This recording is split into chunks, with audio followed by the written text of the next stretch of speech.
खूप चांगले पिक्चर बनले. 2003-2004च्या काळामध्ये ज्या प्रकारे पिक्चर बनलेले आहेत ना मराठीमध्ये ते खूपच जबरदस्त आहे. म्हणजे आपल्याला एकदम विचार करण्याच्या पलीकडचे आहेत की आपण त्यावेळेस विचारही करू शकत नाही. हॉलिवूडमध्ये बॉलिवूडमध्ये जसे पिक्चर आता बनतायत ना त्याच प्रकारचे पिक्चर आपल्याला मराठीमध्ये बघायला भेटत होते 2004, 5, 6च्या वेळेस. 2004 मध्ये पिक्चर केलेला आहे राजीव पाटील यांनी, ज्यामध्ये आपल्याला खूप सारे कलाकार बघायला भेटतात आणि त्यातल्याच एका पिक्चर बद्दल आपण बोलणार आहोत. एकदम जबरदस्त एकदम खतरनाक पिक्चर आपल्याला बघायला भेटणार आहे. तेही युट्यूबवर अवेलेबल आहे एकदम फ्री मध्ये. अंकुश चौधरी आहे, उपेंद्र लिमये आहे, सदाशिव अमरापूरकर आहे, विक्रम गोखले आहे. पिक्चरची स्टोरी एकदम खतरनाक आणि सस्पेन्सियस आहे. एकदम मिस्टिरियस पद्धतीने ह्या पिक्चरची स्टोरी लिहिण्यात आलेली आहे. एक गाव आहे, त्या गावामध्ये अशा काही घटना घडतात की ते बघून अंगावर अक्षरशः काटा येतो. ज्या सीनला जे बीजीएम वाजायला पाहिजे ते बीजीएम तिथं वाजते. त्या गोष्टी कशासाठी होतात हे सगळं आपल्याला पिक्चरच्या एंडिंग पर्यंत सगळं सांगण्यात येते.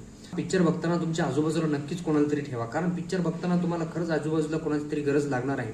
अशा पद्धतीने हा पिक्चर बनलेला आहे. 2004 मध्ये पिक्चर बनणं म्हणजे खूप मोठी गोष्ट आहे. 2024 मध्ये इतक्या साऱ्या टेक्नॉलॉजी आलेल्या आहेत तरी पण अशा पद्धतीने पिक्चर बनत नाही. मराठीमध्ये जर तुम्हाला चांगले पिक्चर बघायचे असतील तर जुने पिक्चर तुम्हाला बघायला लागतील. IMDb वर 7.1 रेटिंग असलेला हा पिक्चर तुम्हाला युट्यूबवर अवेलेबल आहे. फ्री मध्ये जाऊन बघू शकता. सस्पेन्शियस पिक्चर बद्दल तुम्हाला माहिती करून घ्यायची असेल तर आमच्या चॅनलला सबस्क्राईब करायला विसरू नका.